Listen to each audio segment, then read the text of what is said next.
Well, hello and welcome.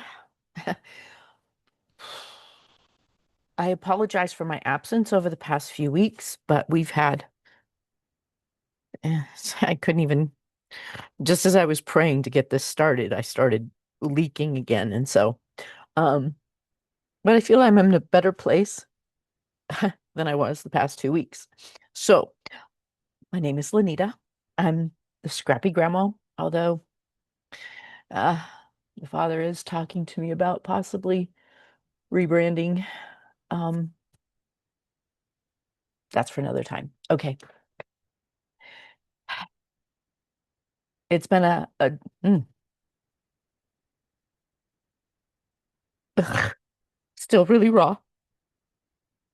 So for those of you, come on.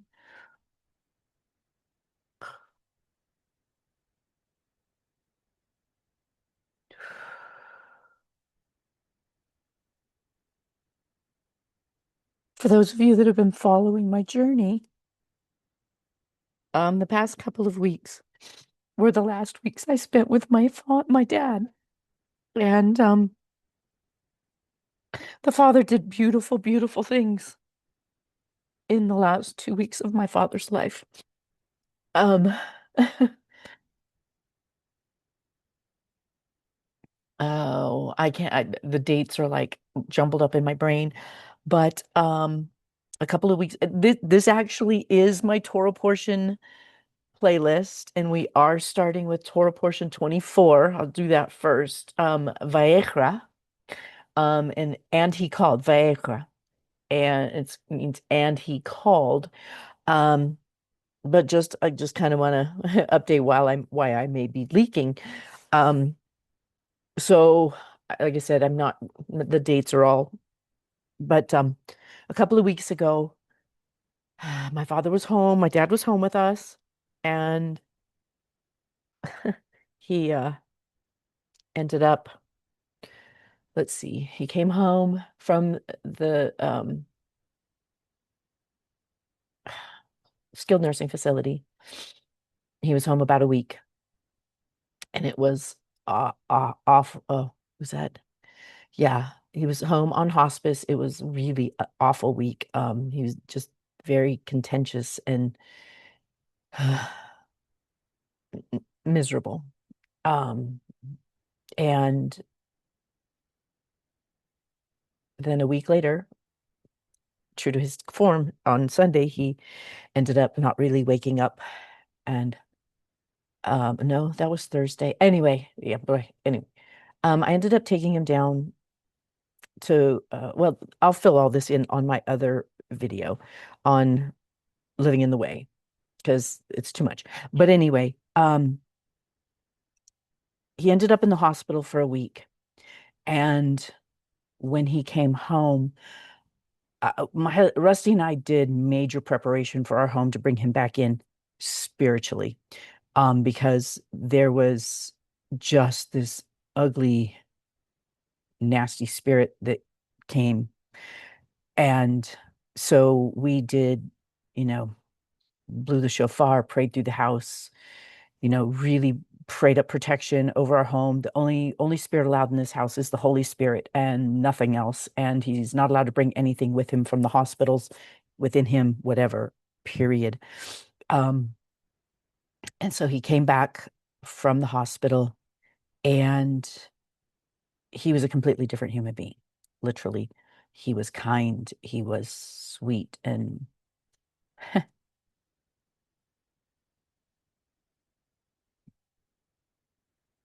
he had a little mischievous twinkle in his eye, and he wanted to golf. And he thanked me. And he was hungry. He ate a lot. And it's like he had a rally. Um, he it was just fun. It was fun. Rusty and I were so looking forward to more fun with him. Even though he was bedridden, he was fun. And we wanted to have fun with him. And I did. And I'm 60 something years old. I think I'm 63, going to be 64 maybe. I don't know. Anyway, um, yeah, I'll have to do the math.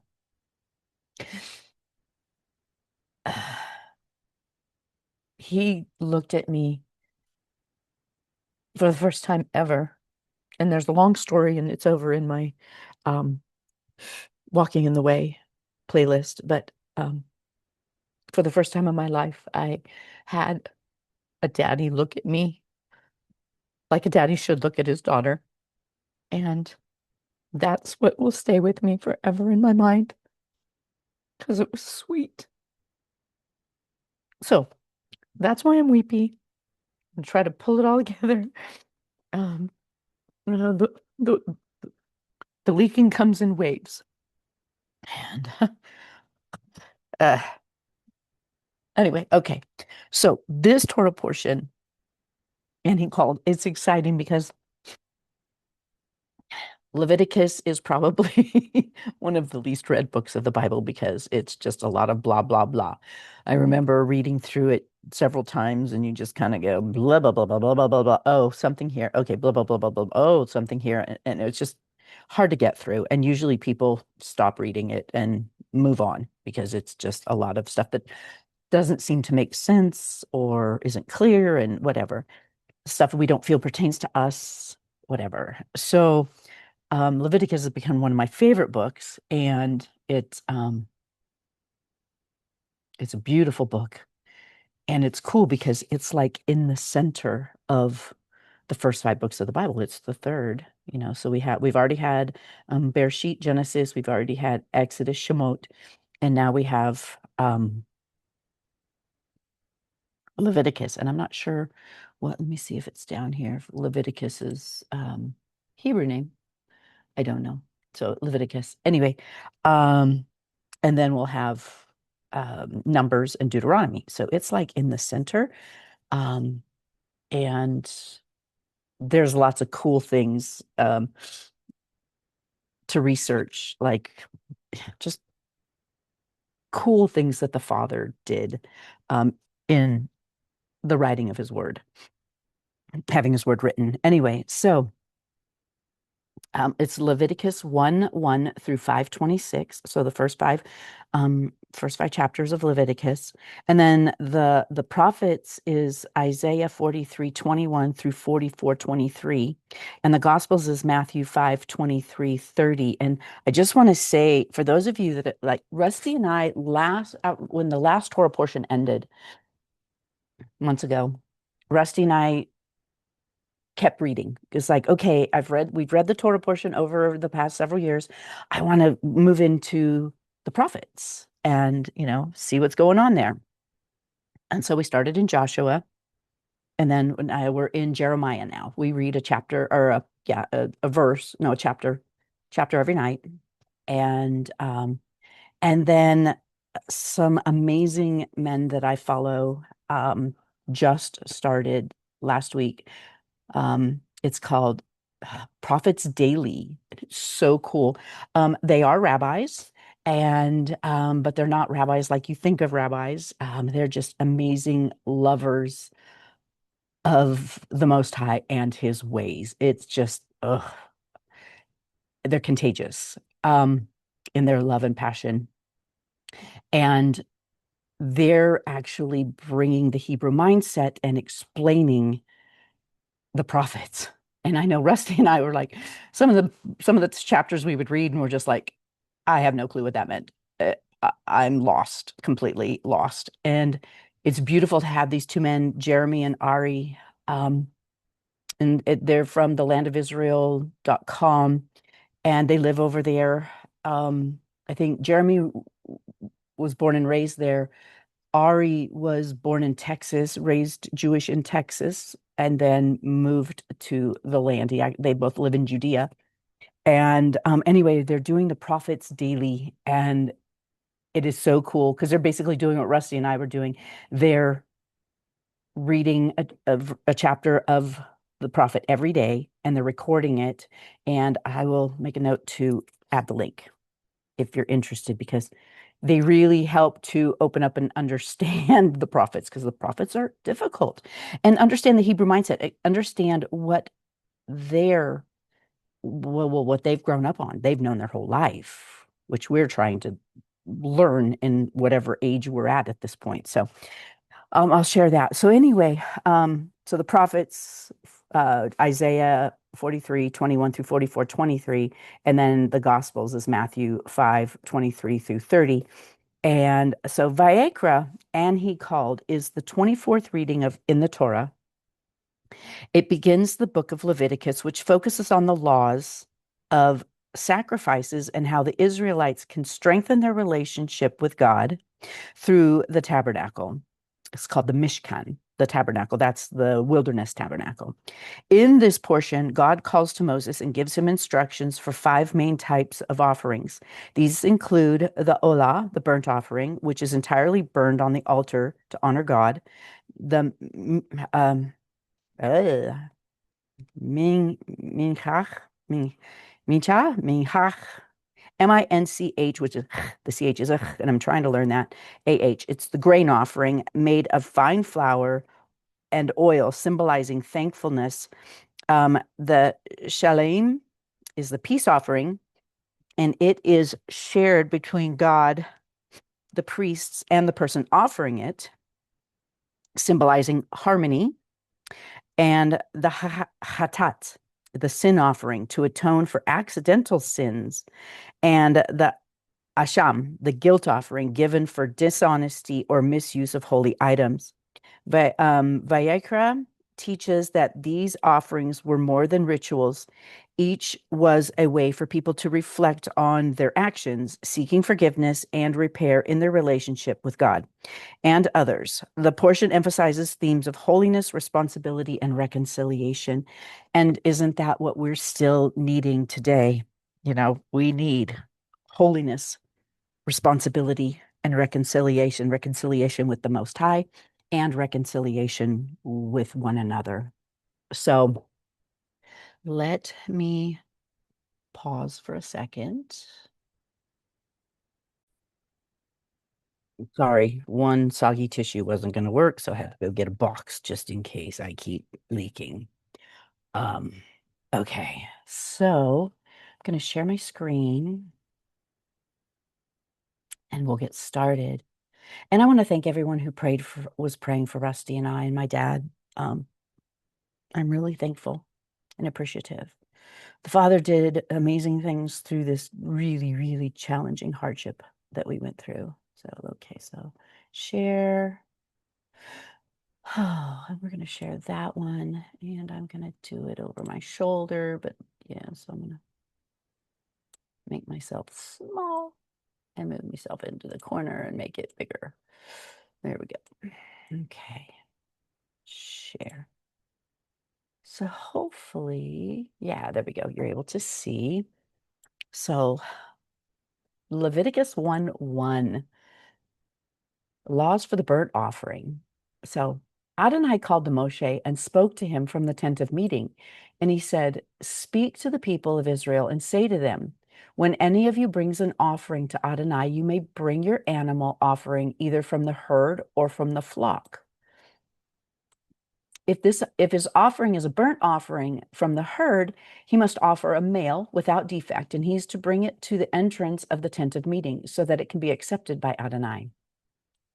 He is to lay his hand upon the head of the burnt offering, and it will be accepted on his behalf to make atonement for him.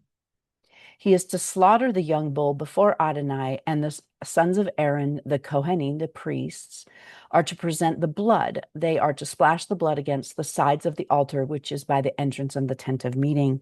One of the things that, we read this and we just kind of read through it, but let's put ourselves there, honestly. So, we're taking our offering up, and this is a young, I think probably it has to be under a year old, a young bull that we've raised. This is from our flock. We've raised it. We probably helped the mother give birth to it, because a lot of times you have to. We've possibly even bottle fed it, nursed it, whatever. cared for it and loved it. And now we're actually having to put a knife to its throat. And I know, like, we butcher chickens, and I still at this point have not, my husband, I'm so blessed that he is completely capable of doing that without any issues. I still, there's a few things I can kill. I can kill spiders. I can kill spiders easily. I can kill mosquitoes. Um, I've even had a situation where there was a mouse and I could have easily stomped it and I couldn't couldn't do it even much as I didn't want the mouse in my house. I'm just, but this they had to take its life and let its blood drain, completely take its life and let its blood drain out. And so I just don't want to gloss over that because this is a sacrifice. This is a personal sacrifice. This is a sacrifice of what they have. It's also a sacrifice of their heart of doing something that's hard to do. So anyway, yeah, he is to skin the burnt offering and cut it in pieces. Okay, so and I, started realizing because, we just don't really think about the details of what goes into all of this. And this is a lot of work. I mean, I've been around, like we've raised animals and through my childhood and stuff and butchered them. And I've watched, because I've always been really curious of watching how everything works. And, from, when we butchered, they would shoot it in the head and then they would hang it and slit its neck and let it drain out, let the blood drain out. But okay, so, and then the butchering, you've got to skin it. And we're talking a young bull. That's going to take a while to skin that. I mean, it's interesting. I don't see anywhere where they hung the animal for the blood to drain out in this whole process. I know that the altar had grates. I know that, so for those of you that know more than I do on this, because I'm still learning years later, that the process, like they slit the throat, but then what? Before it, where did they take it? Where, I'll ask my friend Lisa because, she's been on this walk for 20 something years and has lived in Israel. And, but like, what was the process? Where did they take it to skin it and to cut it into pieces? They butchered it, they cut it up into certain pieces. And the descendants of Aaron, the Cohen, the priest, are to put fire on the altar and arrange wood on the fire. And the sons of Aaron, the Kohanim, are to arrange the pieces of the animal, the head and the fat on the wood, which is on the fire on the altar. He is to wash the entrails. Okay, so where did they do that? Did they do that at the laver where they wash their hands and feet? I just can't see that that would be the case. But so, where did they wash the entrails and the lower parts of the legs with water? And the Kohanim is to cause all of it to go up in smoke on the altar of burnt offering. It is an offering made by fire, a fragrant aroma to Adonai. If his offering is from the flock, whether from the sheep or from the goats, same thing. They're yearlings, they've raised them, possibly helped them come into this world. I know with me, like with my chickens, they don't have names anymore. I don't get close to my chickens. I lost my favorite chicken who I did love and cuddle and I just have decided, she was taken out by a neighborhood dog who got into our coop. And then my last one that had a name, she was just a couple weeks ago taken out by a bobcat that got into the coop. And so I don't name them anymore, especially the ones that I butcher. The white ones I just don't name because they're going in the freezer. They're your freezer meals. Um, but I don't name them. And I would imagine same with this. They don't name them. They probably put that boundary up inside of their mind where this is not something to cuddle and get attached to. Um, so he is to slaughter it on the north side of the altar before Adonai, and the sons of Aaron, the Kohanim, are to splash its blood against the sides of the altar. I always think of this too, is how, by like the end of the day, how filthy with blood splattered all over the altar it must have been. I always like put myself there and look at all the practical things, How did it work? That's always want to see. How did it happen? How did it work?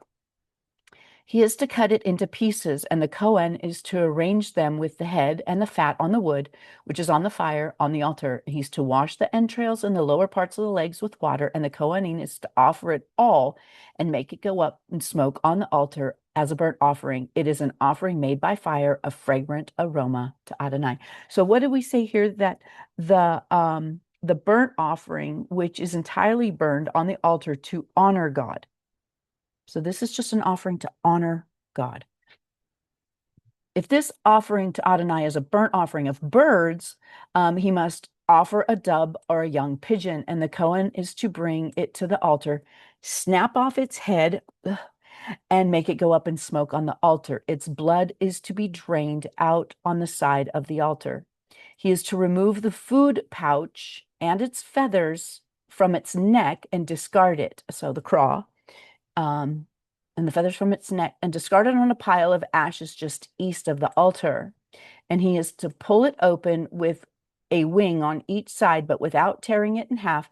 The Kohen is to make it go up in smoke on the altar on the wood, which is on the fire, as a burnt offering. It is an offering made by fire, a fragrant aroma to Adonai. Anyone who brings a grain offering to Adonai is to make his offering a fine flour. He is to pour olive oil on it and put frankincense on it. He is to bring it to the sons of Aaron, the Kohen, and the Kohen is to take a handful of the fine flour from it, together with its olive oil and all of its frankincense, and make this reminder portion to go up in smoke on the altar as an offering made by fire, a fragrant aroma for Adonai. But the rest of the grain offering will belong to Aaron and his sons. It is a especially holy part of the offering for Adonai made by fire. When you bring a grain offering which has been baked in the oven, it is to consist of either unleavened cakes made of fine flour mixed with olive oil, or matzah spread with olive oil. Well, unleavened cakes, I don't know the difference between unleavened cakes and unleavened bread, which is matzah, spread with olive oil. If your offering is a grain offering cooked on a griddle, it is to consist of unleavened flour mixed with olive oil. You are to break it in pieces and pour olive oil on it. It is a grain offering. If your offering is a grain offering cooked in a pot, it is to consist of fine flour and olive oil. If you are to bring the grain offering prepared in any of these ways to Adonai, it is to be presented to the Kohen, and he is to bring it to the altar. The Kohen is to remove the reminder portion of the grain offering and make it go up in smoke on the altar as an offering made of fire, a fragrant aroma to Adonai. But the rest of the grain offering is to belong to Aaron and his sons. It is especially holy part of the offerings for Adonai made by fire. So what does this say here? That is the olah is the burnt offering, and the mincha is the grain offering made by fine flour and oil, symbolizing thankfulness. And fine flour, I learned, was I thought it was super cool, is they milled it so fine that, and how the priests would know if it was fine flour is they would rub their hands together to create, static electricity, and then they would run their hands over the flour, and if it was fine, the flour particles would come up from the static electricity to the hand. I thought that was kind of cool. That's how you can tell fine flour. No grain offering that you bring to Adonai is to be made with leaven, because you are not to cause any leaven or honey to go up in smoke as an offering made by fire to Adonai. Isn't that interesting? I'm going to make myself a little note here about the honey. Question mark. As an offering of first fruits, you may bring these to Adonai, but they are not to be brought up onto the altar to make a fragrant aroma. So as an offering of first fruits, you may bring these to Adonai, but they are not to be brought up onto the altar to make a fragrant aroma. You are to season every grain offering of yours with salt. I just think that's, and what are we? We are the salt of the earth. Do not omit from your grain offering the salt of the covenant with your God, but offer salt with all of your offerings. Salt is to be offered with all of the offerings. If you bring a grain offering, sorry, I'm going to do the, I had heard some really beautiful things about salt and this, but right now my brain's not bringing it up. So I'm putting that down as another thing to look into this week. If you bring a grain offering of first fruits to Adonai, you are to bring it as a grain offering from your first fruits, kernels of grain, from fresh ears, dry roasted with fire. Put olive oil on it and lay frankincense on it. It is a grain offering. I just, and I want to do the looking at the frankincense because I know frankincense is like, it's the king of all essential oils. The frankincense is a resin. How did they add the frankincense to this? Is it the resin grated? Is it made into liquid? These are the things that run through my brain. How? Because today we know frankincense like essential oil frankincense or the resin of frankincense, but how is it used here? And interestingly, because I know it has like awesome benefits for the body. And so it's interesting that frankincense is added into these things that they're making their food with, essentially, their cakes or their bread or, um, it sounds like porridge, the grain offering that was, boiled and it's like porridge. And so, but they're adding frankincense and salt and olive oil to all of this. So, or salt is for the offering. Yeah. So anyway, the Cohen is to cause the remainder portion of it, the grits and olive oil, with all of its frankincense to go up in smoke. It is an offering made by fire to Adonai. 3, so laws for the peace offering. And here, what's it talk about? The Shelamim peace offering shared between God, priests, and the person offering it, symbolizing harmony. If the offering is a sacrifice of peace offering, then if he offers before Adonai an animal from the herd, then no matter whether it's a male or female, it must be without defect. He is to lay his hand on the head of this offering and slaughter it at the entrance of the tent of meeting, and the sons of Aaron the Kohanim are to splash the blood against the sides of the altar. He is to present the sacrifice of the peace offering as an offering made by fire to Adonai. It is to consist of fat, the fat covering the inner organs, so like the fat around the kidneys and stuff, and all the fat above the inner organs. The 2 kidneys, the fat on them near the flanks, and the covering of the liver, which will be removed with the kidneys. So once again, where's this butchering being done? I mean, because they're taking out all of the guts, they're separating out some of the organs. Where's this being done?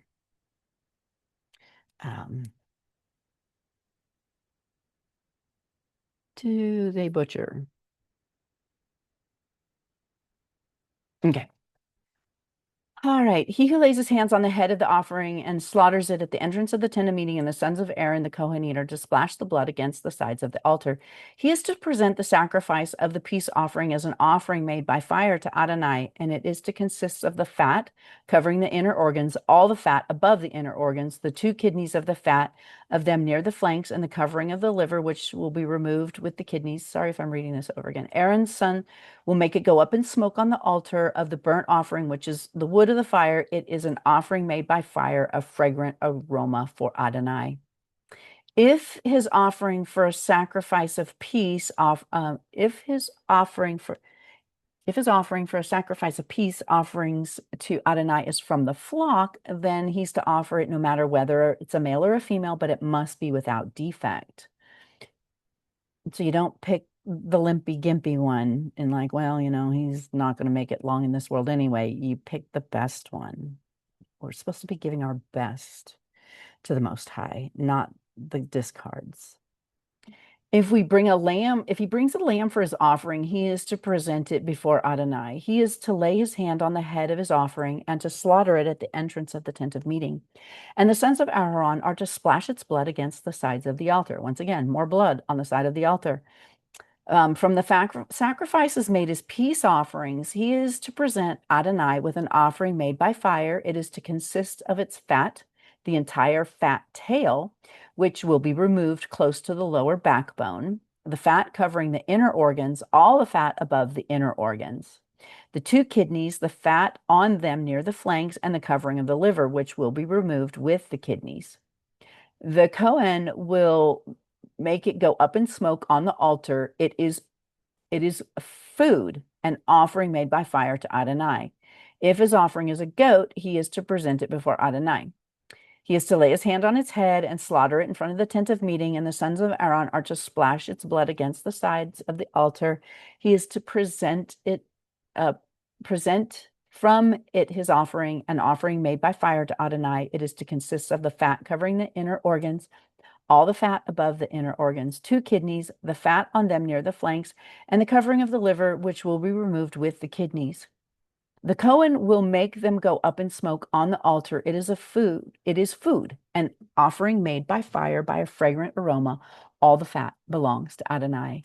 It is to be a permanent regulation throughout all your generations, wherever you live, that you will eat neither fat nor blood. Okay, so this really, kind of set me going a couple of years in reading this, because I was like, Father, what is it that you mean by this? Because you can't get all the fat out of, like ground beef. There's no way to get all the fat out of ground beef. Ribeye with, marbled with fat. You cannot get all the fat out of there. I'm like, the keto diet's out, if you can't eat fat. And it's like, that doesn't make sense, because fat is got so many nutrients in it and is so beneficial for our health and necessary for our brain and our organs and our joints and things. So in researching this is one of the things that as I understand it, is it means this fat that they've been discussing above. We're never to eat blood. This morning, I have one chicken, and thankfully, she's the only odd egg. She lays chocolate colored eggs. They're real dark brown. And every time I crack her eggs open, there's a blood spot in it. And so, I remove the blood spot, but so like we're not supposed to eat blood. And but the fat was really troubling me. And so in my research and understanding is we're talking about the fat, I think it's called suet. Because at the time when I had read this a few years ago, I was in the process of rendering beef tallow, beef fat down into use for cooking, for, skincare and so on. And I'm like, whoa, wait a minute.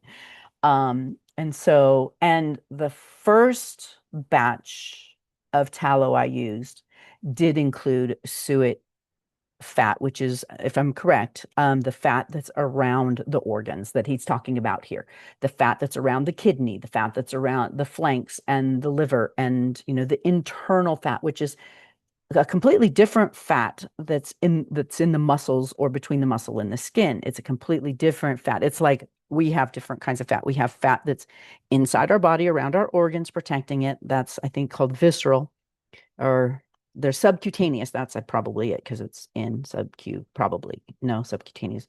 That's right. Subcutaneous is between the skin and the muscle. The visceral is inside around the organs. Let me know if I'm have that backwards. I'm pretty sure that's correct though. So it's a totally different fat.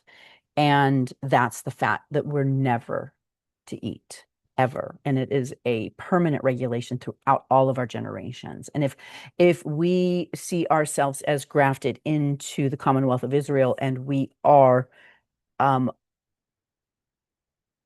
grafted in sons of Jacob, Israel, that we're the wild branch grafted in, then these permanent regulations are for us as well. So, okay. 4. Adonai said to Moshe, and this is the laws of the sin offering. So there is no, what he said, let me see here, this offering, the sin offering to atone for accidental sin. There is no offering for intentional sin. Intentional sin There was nothing to atone for intentional sin. So the sin offering is for accidental sin. They did it just in case someone somewhere did something accidentally, that was needed to be atoned for.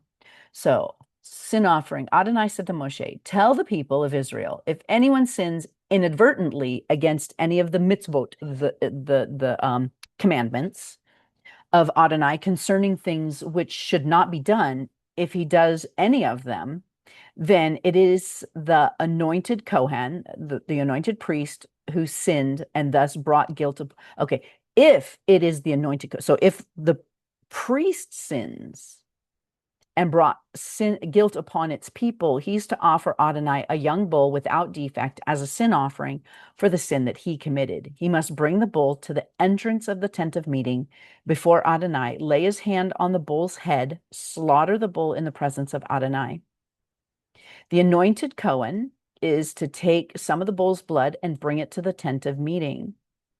The Cohen is to dip his finger in the blood and sprinkle some of the blood 7 times in the presence of Adonai in front of the curtain of the sanctuary. Picture this, okay? We're talking about the veil in between. And now this one, what does it say here?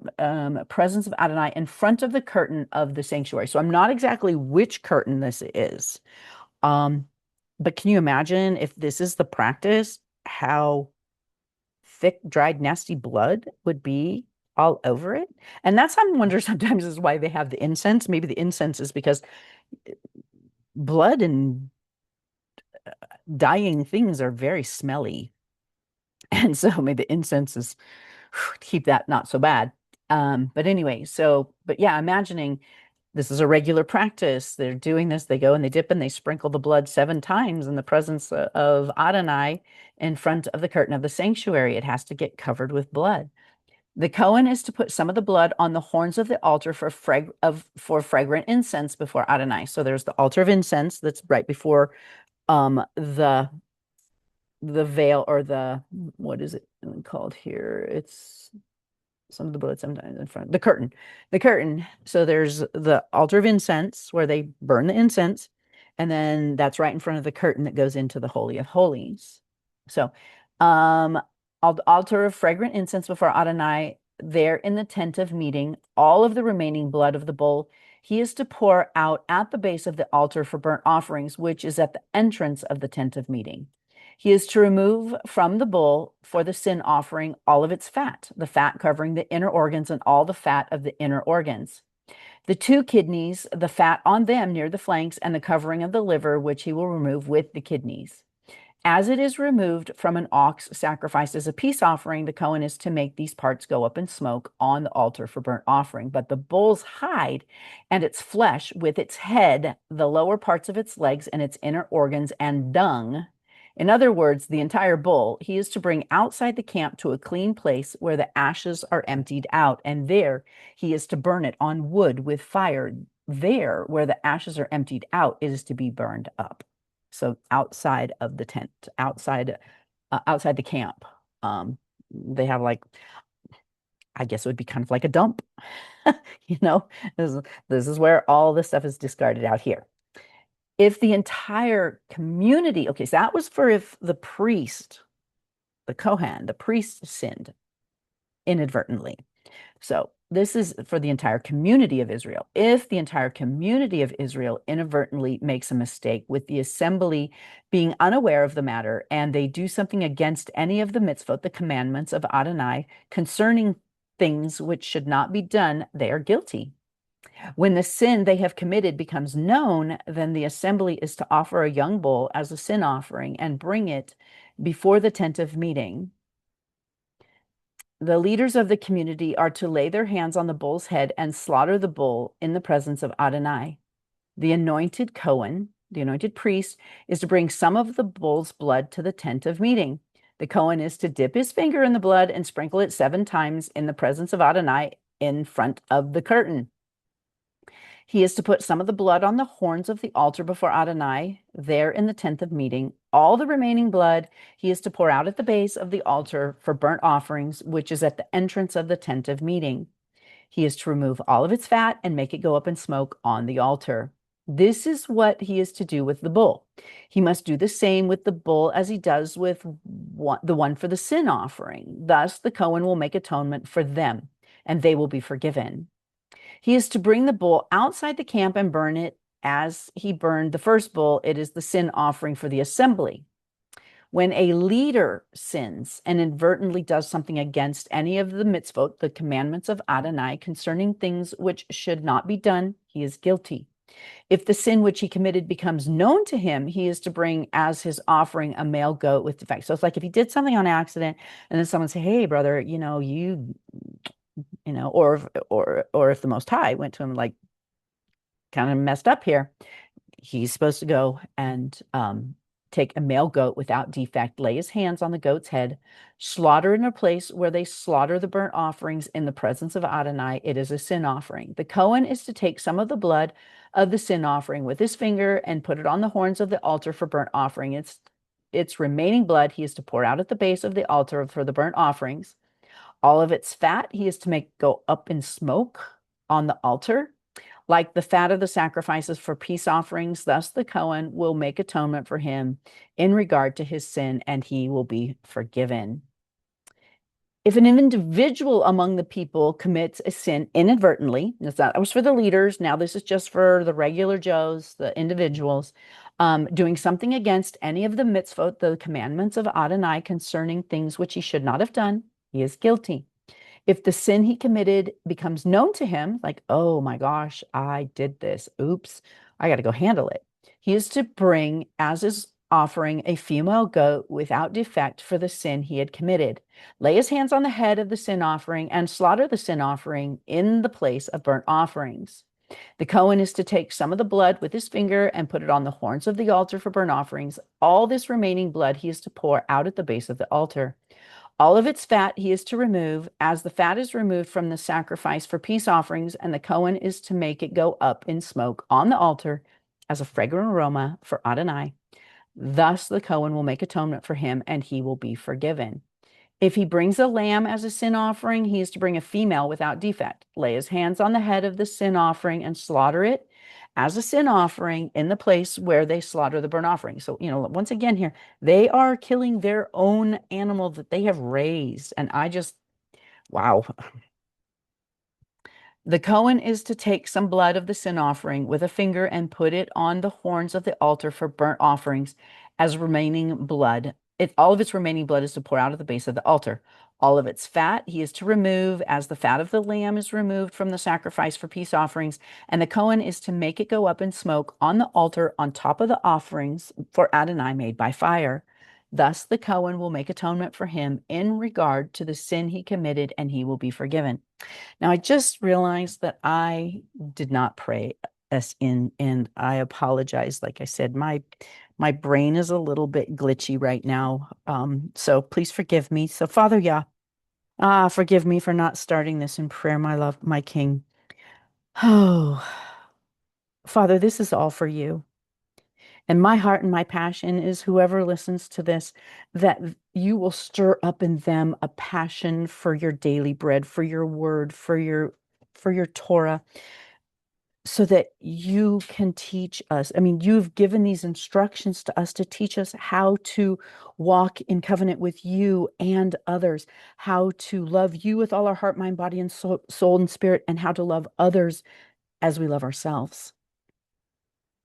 Father, I pray that whoever you send this to, that you will stir up in them a passion for your word, and that they will fall in love with even the mundane that we would think Leviticus, lots of repetitive, lots of stuff that makes no sense to us. Father, help us to give us eyes to see and ears to hear, and help it to make sense to us today where we live.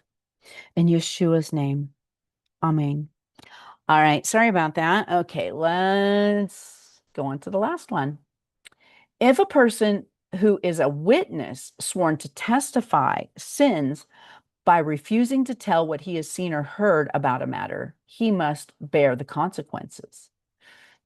Especially, how things were run then are very different. I mean, we kind of tried to pattern our judicial system and everything, but it's gone a long way from there. But back here is like you couldn't go to somebody, you couldn't go to the authorities and say, this person did this, because there is a statute that you need two or three witnesses.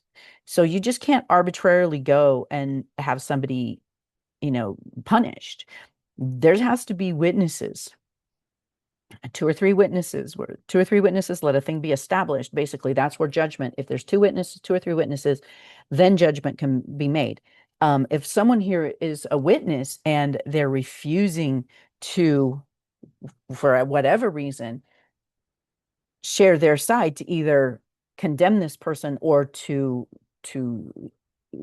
show the innocence of this person, they're going to reap the consequences, because that person, they were a witness to this, and that person is relying on their integrity to do this, to be able to set them free or to, condemn them. If a person touches something unclean, whether the carcass of an unclean wild animal, a domestic animal, or a reptile, he is guilty, even though he may not be aware of that he is unclean. Oh, I kicked a dead lizard the other day.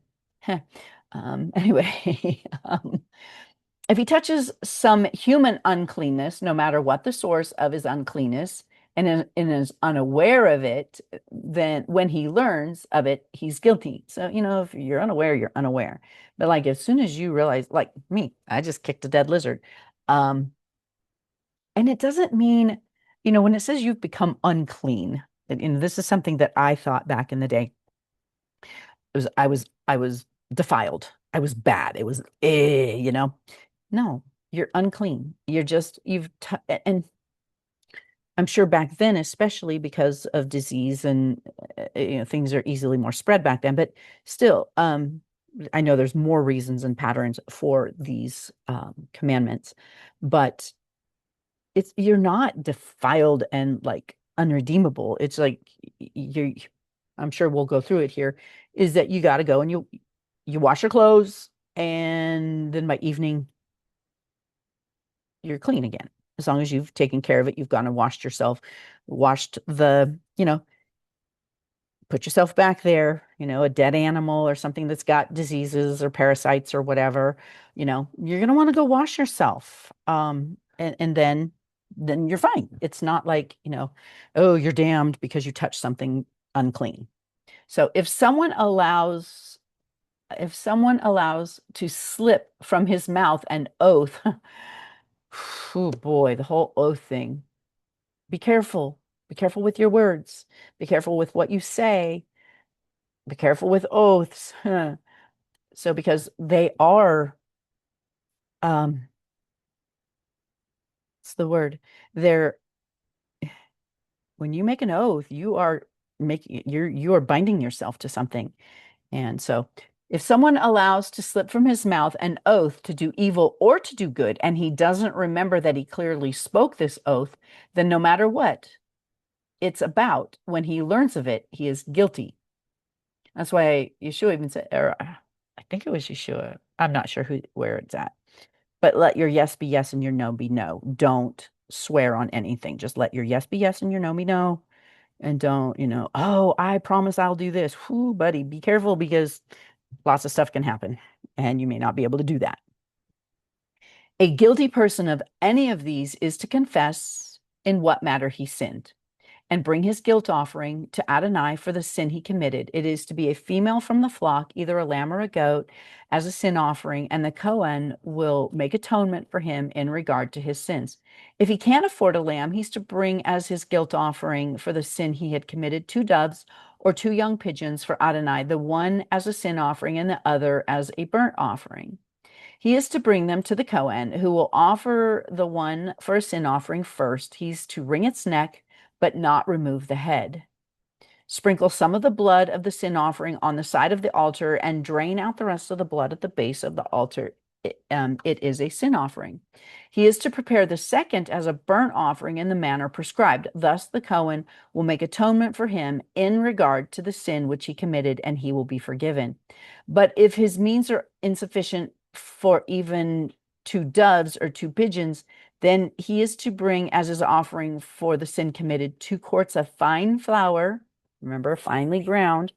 For the sin offering, he is not to put any olive oil or frankincense on it because it is a sin offering. He is to bring it to the Cohen. The Cohen is to take a handful of the reminder portion, so just a part of it, and make it go up in smoke on the altar on top of the offerings for Adonai made by fire. It is a sin offering. Thus, the Cohen will make atonement for him in regards to the sin he committed concerning any of these things, and he will be forgiven. The rest will belong to the Cohen, as with a grain offering. So he can use it then to make bread or whatever with it.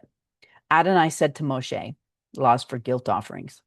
If anyone acts improperly and inadvertently sins in regard to the holy things of Adonai, he is to bring as his guilt offering for Adonai a ram without defect from the flock or its equivalent in silver shekels, using the sanctuary shekel as the standard. According to your appraisal of its value, it is a guilt offering. In addition, he is to make restitution for whatever he did wrong, because just asking forgiveness isn't enough. When we do something wrong, we not only need to atone and ask for forgiveness, but then we also need to make restitution. We need to give back or, make it right however we can. And a lot of times it's lined out exactly how to make it right in the word, which is really beautiful. In addition, he's to make restitution for whatever he did wrong in regard to the holy thing. Moreover, he is to add that 1/5 and give it to the Cohen. Then the Cohen will make atonement for the ram of the guilt offering, and he will be forgiven. If someone sins by doing something against any of the mitzvot of the commandments of Adonai concerning the things which should not be done, he is guilty, even if he is unaware of it. He bears the consequences of his wrongdoing, even if he's unaware.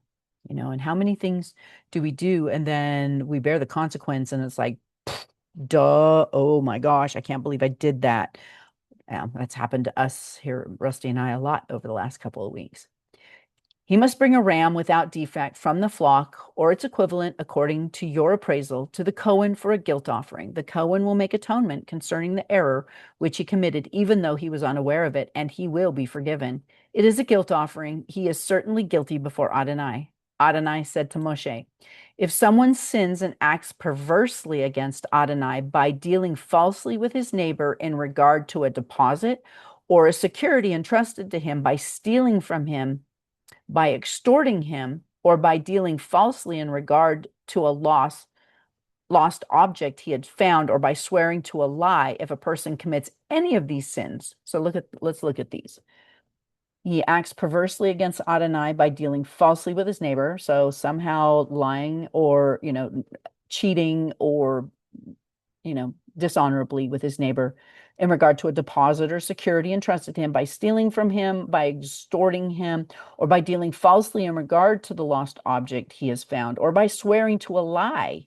If a person commits any of these sins, then if he sinned and is guilty, he is to restore whatever he stole or obtained by extortion, or whatever was deposited with him, or the lost object which he found, or anything about which he has sworn falsely. He is to restore it full plus an additional 1/5. He must return it to the person who owns it on the day when he presents his guilt offering. See, and he has to also bring restoration, reconciliation. What was the word back here? Darn it.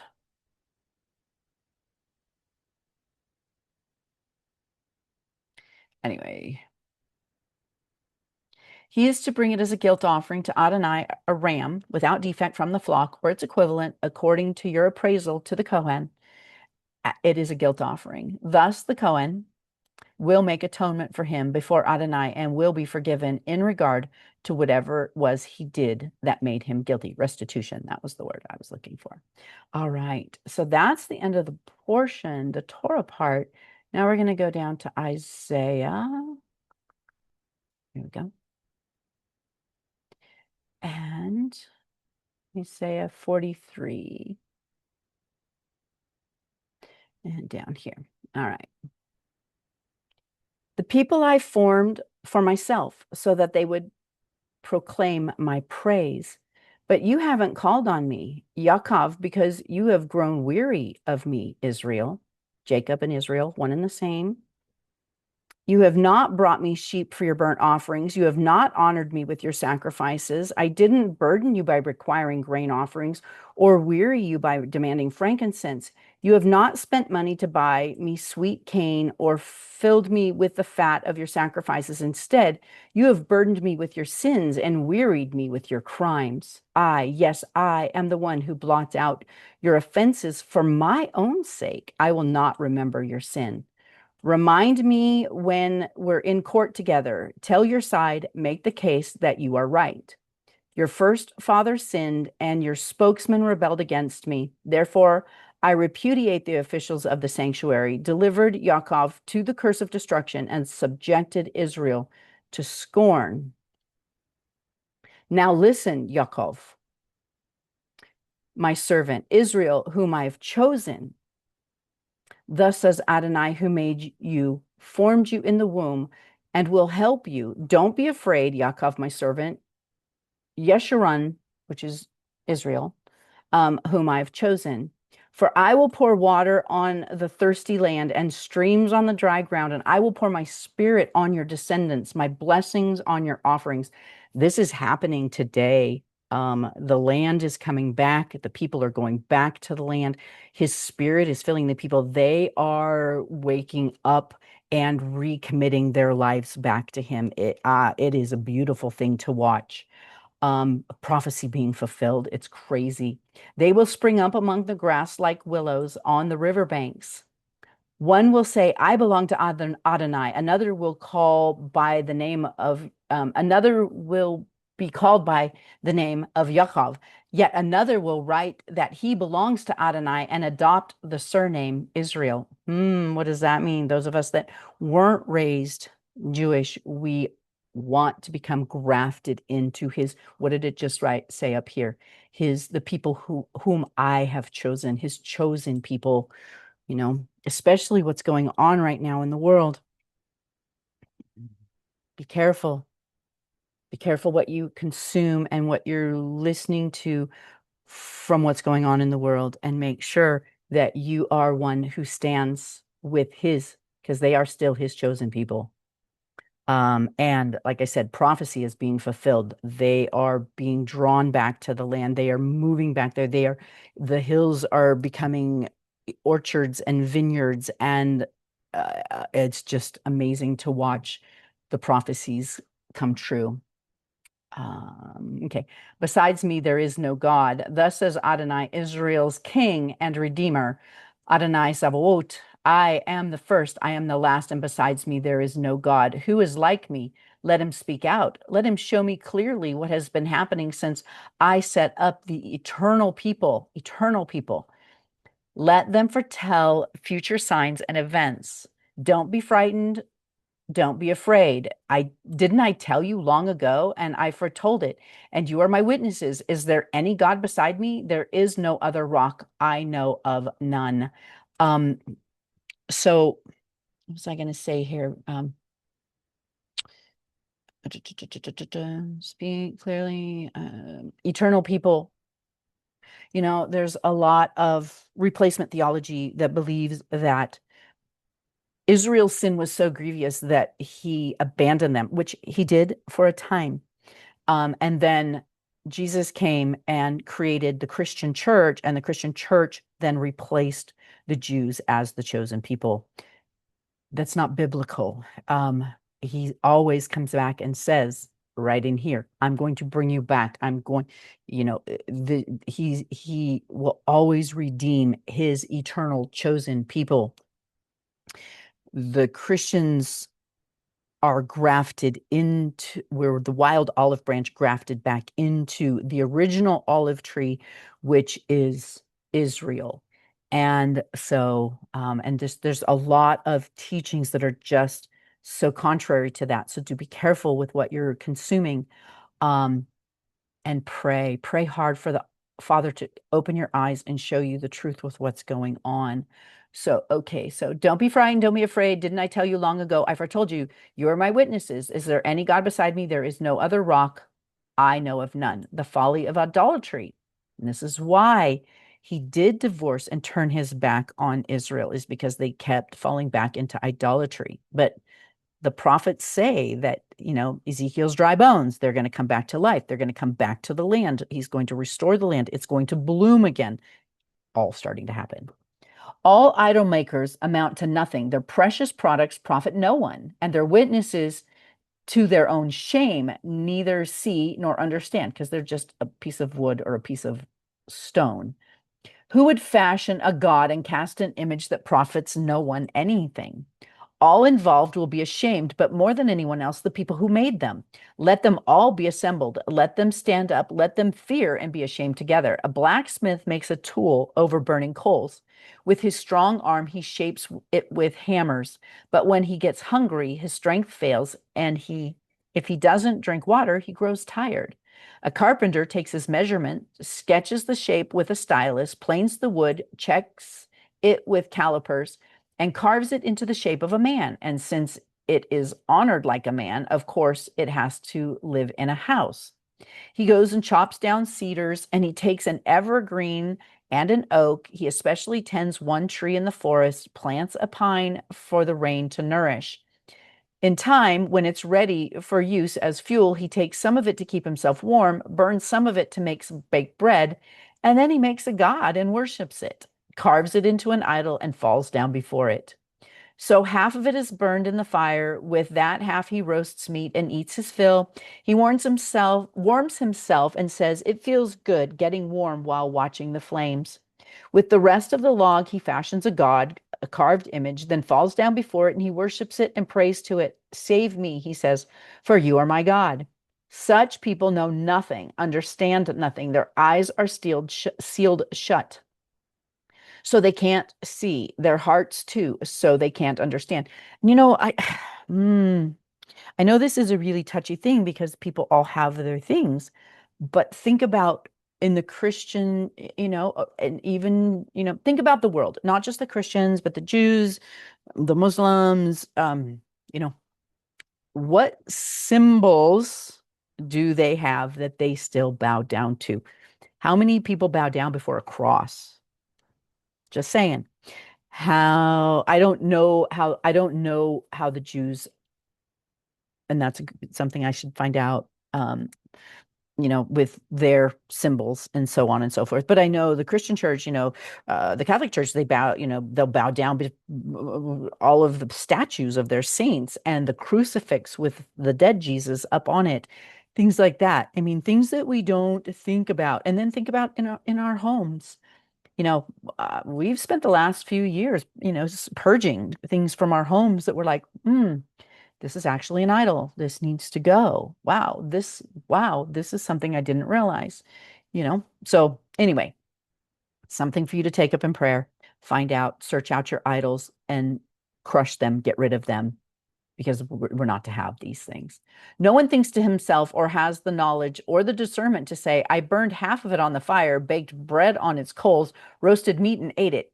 Should I now make the rest an abomination? Should I prostrate myself to a tree trunk?" He is relying on ashes. A deceived heart has led him astray, so that now he won't save himself, just won't say, "This thing is in my hand," is a fraud. Hmm. Prayer beads.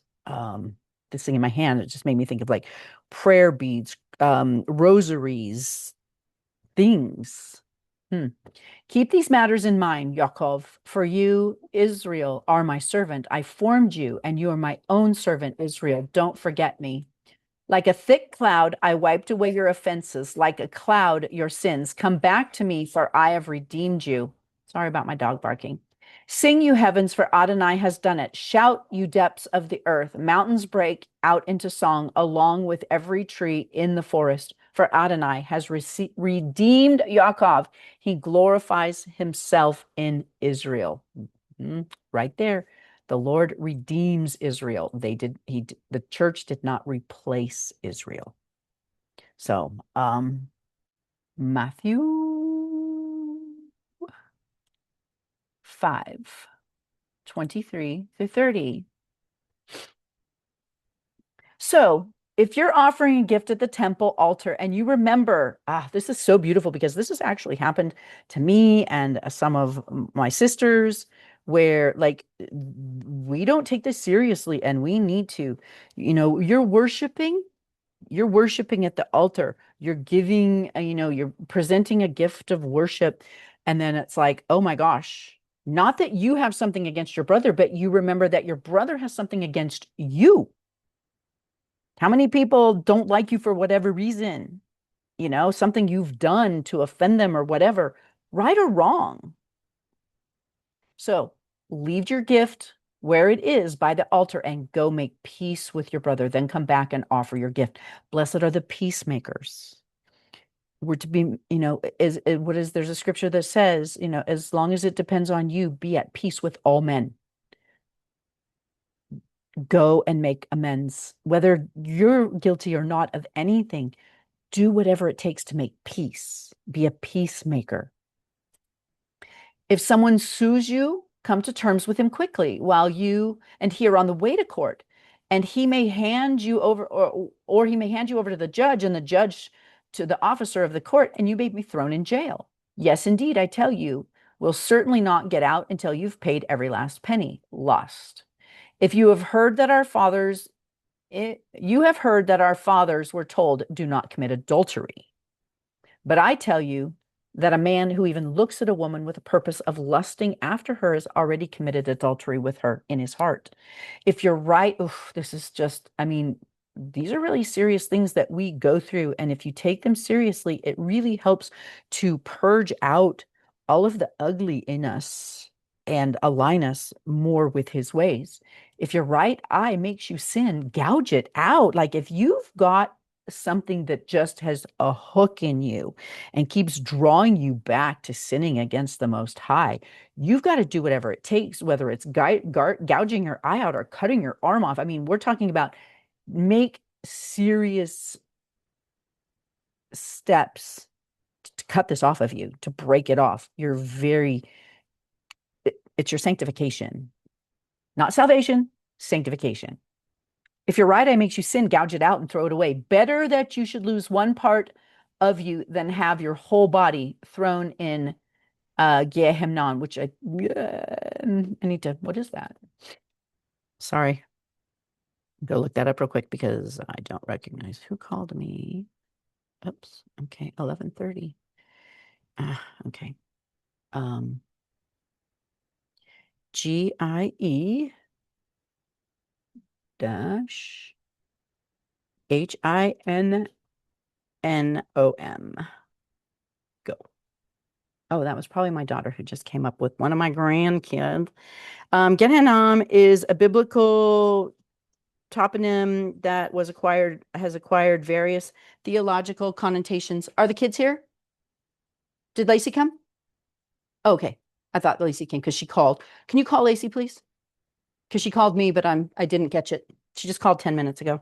I'm sorry. A biblical toponym that has acquired various theological connotations, including as a place of divine punishment. In Jewish eschatology, the place is the first mentioned in the Hebrew Bible as part of the border between the tribes of Judah and Benjamin. Okay. The Hina. So if your right hand makes you sin, cut it off and throw it away. Better that you should lose one part of you than have your whole body thrown into Gehenna. So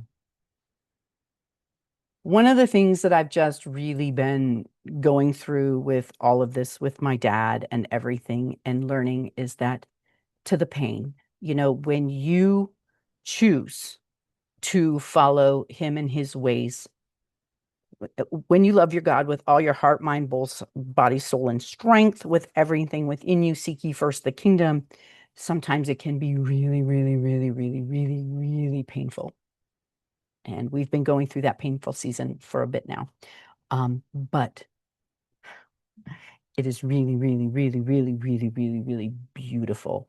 And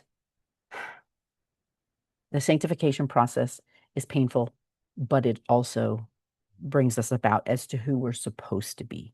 We're able to get rid of the things that don't serve us and that are actually against his ways and to walk in his ways. So prayerfully, I pray that we all continue to keep following after him, saying yes, laying our lives down to the pain, to the death. Things are getting crazy out there. Prophecies coming to place. Prophecies being fulfilled. Things are happening. Get right. Seek ye for it. Repent. Repent, because our redemption is nigh. Repent, get right, and set your sights to walk with him to the pain, to the death. Let him remove those things in you that don't, in us. Let us remove those things in us that don't serve him or us, and help us to be useful vessels for his kingdom. Thanks for sharing this time with me. Um, and I'm going to go quickly record my walking in the way video, kind of update everybody with what's gone on the past couple of weeks with my dad. There was some really beautiful, miraculous things that happened um, that changed my heart and changed our lives. So love you all. Prayerfully, I'll see you next week. And I apologize for taking a few weeks off, but there's just no way that I could do this the last couple of weeks. So be blessed.